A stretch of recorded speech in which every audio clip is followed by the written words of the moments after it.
Has Pat Narduzzi mellowed out on the sidelines? What's it going to take for Phil Dracovic to be replaced? And would I replace Phil Dracovic if the decision was mine to make? We get answers to those questions and a lot more on the mailbag edition of the Morning Pit here on a Friday on youtube.com/Panther-Lair.com.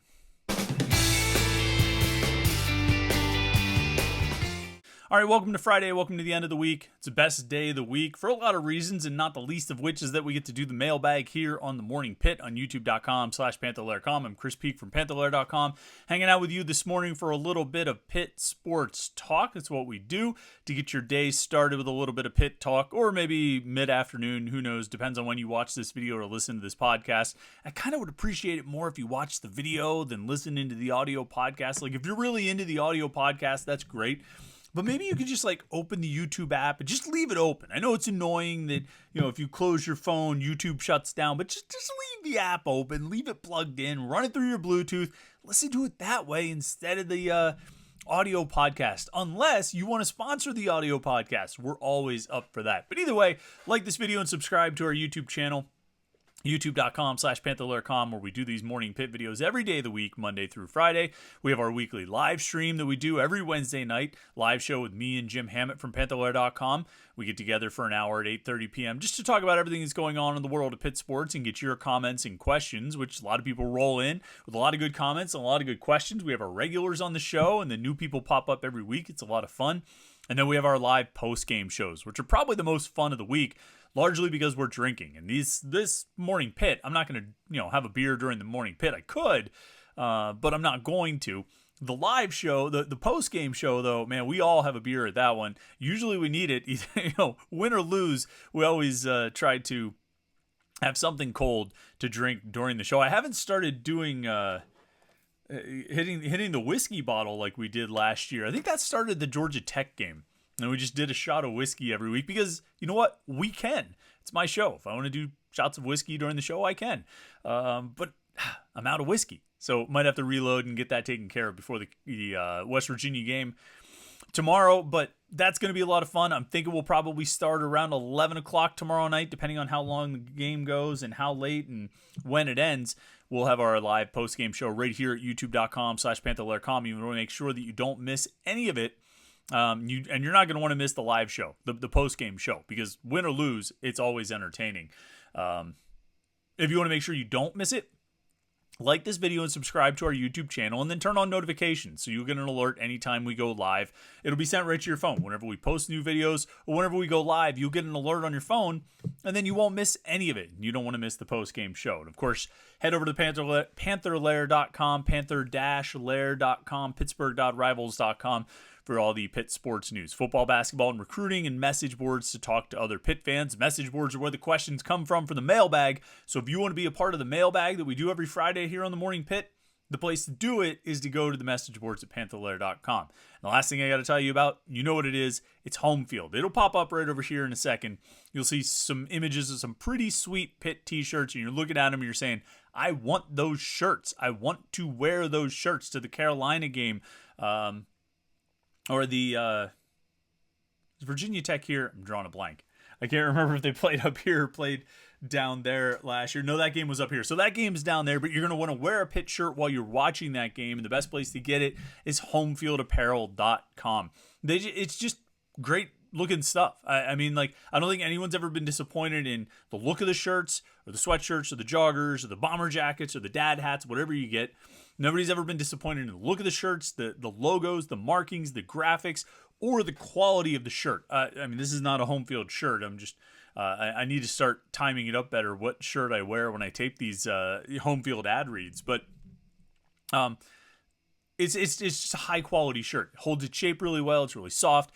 It's some of the best stuff you're going to find. And if you go to homefieldapparel.com and when you check out on your first order, use the promo code LAIR23, that's LAIR23, one word, no spaces, you're going to get 15% off your first order. So you get some of the best Pitt stuff you're going to see or anywhere, and you're going to get it at a discount. So 15% off with the promo code LAIR23. Go check it out now. There's the shirts. Look how sweet those things are. The Golden Panthers and the Pitt Panther shirts, they're awesome. Go be a part of it. LAIR23 is the promo code, homefieldapparel.com. All right, as we always do in the mailbag, there's always a few questions left over from the previous week that we want to clean up. And so we'll start off with Rockhen, who asked us last week, said, Chris, Pat Narduzzi seems more mellow or subdued on the sideline and in press conferences. Is it in press conferences? Is it just me? Or do you think I'm correct in this assessment? If so, is it a product of him being around for a while now, getting older, seen it all, knows something we don't, or a combination of all of the above? I do think he has calmed down on the sidelines. You know, I mean, you remember back to those first few years, 2015, 2016, Dave Andrews would be like yanking him back, like pulling him back from, trying to storm the field and attack the referees or at least yell at them. I think he has settled down. And it wasn't just, I think it was the 2016 Virginia Tech game. He talked a lot after the game about the officials and how Virginia Tech's receivers were pushing off, and he got fined for that by the ACC. I don't think it was that, because I think he stayed pretty rowdy, and he's still he gets riled up now. I mean, if there's a call that he really disagrees with, he'll make that opinion known. But it's not constant like it used to be. I mean, I think in 15, 16, maybe even 17, it was constant from Narduzzi on the officials. It felt like every play he was having to be pulled back because he was screaming at the officials about something. That's an exaggeration. It wasn't every play, but it felt that way, and it probably felt that way to the officials working the game. And I don't know specifics. My guess is that it's somewhere along the line, Pat Narduzzi realized that you got to pick and choose your spots with that. You can't scream at the officials the whole game, because then you're never going to get any calls. You've got to pick and choose your spots and understand that, and I don't know. I don't know if he understood this or not early on. You're not going to get them to change a call by screaming at them. But if you pick and choose and, you're sort of selective about how you communicate with the officials and when you really raise a stink, you can probably help yourself get a call the next time. And I think I have to imagine that's what he has sort of realized over the years, that getting on them every single time you feel like a receiver pushes off against your DBs, or your DB gets called for pass interference or whatever it is, getting on them every single time is just becomes noise, and you're not really making a point anymore. You're just sort of getting on their nerves, which is not going to help your cause ultimately. So I think he has subdued a little bit there. Press conferences, I feel like it's still pretty much the same vibe and same tone in press conferences. There are days when he's a little more testy than others, and you can pick up on it, and sometimes you can guess why, and sometimes you can't, but they still happen. But by and large, I do think as it relates to the sideline, I think he has toned it down a little bit, and probably for good reason. I mean, you can't do that all game. All right, coming over to questions from this week. Pitman 2003 says, what was the inside info on Christian Veer in camp? What does he do well, and where would he struggle? I fear we may see him sooner rather than later for obvious reasons. Veer, similar. You heard similar things to what you heard about Phil Dracovic. Now, they're different players, they're different sizes, but Veer's still a big guy, and he can still run around a bit. I don't know. I imagine he would win a race against Phil Dracovic because he doesn't weigh 250 pounds or whatever Dracovic weighs these days. Really nice arm. I mean, we did videos all the time of those guys throwing, and the ball looked great coming out of Veer's hands. Heard some accuracy questions. I don't know how he compares to Phil Dracovic in terms of accuracy, but maybe a little off target at times, but still a really good arm. A really good arm talent, just needs to continue improving in the accuracy department. So a big guy who can kind of move, a bigger guy who can move around and throws a really nice pass. I mean, I think that was kind of that was the book on him. Where would he struggle? I mean, I think it's hard to tell where a guy would struggle until you put him in the game. Like you can see the physical things. You know what I mean? You can see whether the passes are accurate, if they look nice coming out of his hand, if they get to where they're supposed to be, if it anticipates, if he can move. You can see those things. What's going to happen when it's a real game? I think that that's a question that can not really be answered until you're in a real game, and he hasn't been in a real game for Pitt yet. He was in a couple of real games for Penn State, right? But one was against Rutgers. So is that a real game? It's sort of, we don't know until until we know. EastEnder2 says, do you think Pat Narduzzi takes non-conference Power 5 games serious enough? He always seems to be building to the conference games to win the ACC. That's an interesting question. That's a very interesting question. He had some comments yesterday, actually, during his final press briefing of the week. And he talked about the way the team practiced heading into the Cincinnati game. And he said there were some things he saw that bothered him at the time, but he didn't say anything. He didn't want to micromanage his assistant coaches. But there were some things he saw about not necessarily the execution in practice, but the approach to practice. And it looks like if I'm going to read into his comments, they went a little softer than he would prefer in practice. Let me actually bring up, I have his comments right here. He says, just as you go through, here's the quote. Okay, I'm just going to read the quote. He says, just as you go through what you did, as a head coach, I try not to micromanage. I try to let offense, defense kind of do what they feel they need to do. Keep the guys healthy without getting guys banged up. You want to go into battle with your guys. I just saw some things in some periods that I didn't like, and I knew I didn't like it, but I didn't say anything. Like I said, it starts with me. I just didn't like it. It's too early in the season to go, oh, we can't get hurt. We have to make sure we've got this guy, all of that stuff. You have to play the game of football. I feel like we did not play the game of football last week. He's talking about in practice. He says, now, we executed and did all of those things, but the game is fast, and you can't go from Saturday playing a real game against fast people to playing tag football during the week and then getting to Saturday and expecting to be fast and expect that bang, and there's going to be bang. Like I said, I put it all on myself. Now, whether that had anything to do with it, I have no idea. We'll find out this week because there was none of that this week. I made that apparent last Sunday. Like, it's my fault. With the coaches, it's my fault. I let it happen. And so it sort of sounds like, if I'm going to read into Narduzzi's comments, that the coaches went light last week and maybe didn't bang or get too physical, tried to go light, tried to minimize impact and contact and the physicality of it during practice, and Pat Narduzzi felt like maybe that contributed to some of the issues they had against Cincinnati. That's not necessarily Narduzzi overlooking a non-conference opponent or not taking it as seriously as much as it is maybe his assistants not approaching it the way they need to approach it.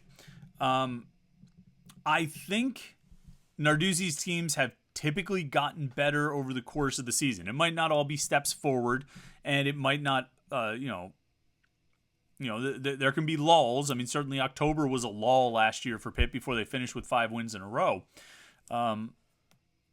But I think the teams have gotten better, and sometimes that may end up looking like he's not taking the non-conference games as seriously, and that the focus is just on ACC games, which typically are, the final 2/3 of the season, or 2/3 of the season or so.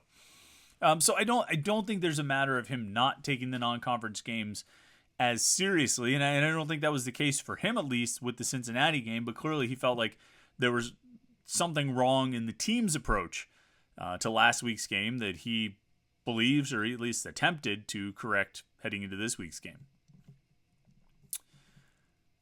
Next question is Pitman 2003 says, is it too early to say the defensive line is rebuilding and not reloading? Yeah, I think it is too early. I think there have been 2 games, and the defensive line has not produced the way you would like it to produce through the first 2 games. I don't think they've been as effective as you'd like them to be in the first 2 games. But I also think I think it could look very different by the end of the season. I might end up being wrong, and I don't think there's going to be a Kalijah Cansey on this team or somebody who ends up with 12.5 sacks or something like that. But I think they can play better by the end of the season. I think they will play better by the end of the season. And there's 2 games this year, right? They've played 2 games so far. We've got years of evidence of Charlie Partridge doing a really good job with that group. We've got years of pretty good defensive line recruiting, years of Charlie Partridge coaching that unit and it being a pretty strong unit, one of the strengths of the team and one of the strengths of the defense. I'm not writing off the notion that this unit reloaded rather than rebuild just yet. I understand where you're coming from with the question, but I'm holding out. I'm withholding judgment, at least for a little bit. And you know what? That applies to all the positions. I mean, we've seen them play one real game so far. And that real game didn't go well. And there were a lot of holes exposed in that real game. I don't know if there's any question about that. You'll get no disagreement from me if you want to say that. But I also think it's one. It's one game. Like, let's talk at the end of October. Let's talk, 4 games, 5 games from now. And I'm not saying that it's in some sort of bravado, like, hey, come and see me in the end of October. Hey, you'll see. No, because I'm just as curious as you are. I want to see what at like defensive line, offensive line, linebacker, running backs, quarterbacks, the receivers. Every position on the team. I'm not really rendering any judgment yet, except for maybe the corners, because I still think those guys are really good. And Bengali Kamara, of course, but I mean, that goes without saying. I'm not really rendering judgment on any unit yet because they've played one game. And I'm not going to dismiss the possibility of improvement or regression at any position. So we'll see. I mean, we'll see what they do over the next few weeks. SV Pig 1 asks, who is Pitt's best player on the roster? Wow. That's a big question and a great question. Who is Pitt's best player on the roster? I don't know. I mean, like, the obvious answer is Bengali Kamara, right? But I mean, if we're setting aside the obvious, best player on the roster.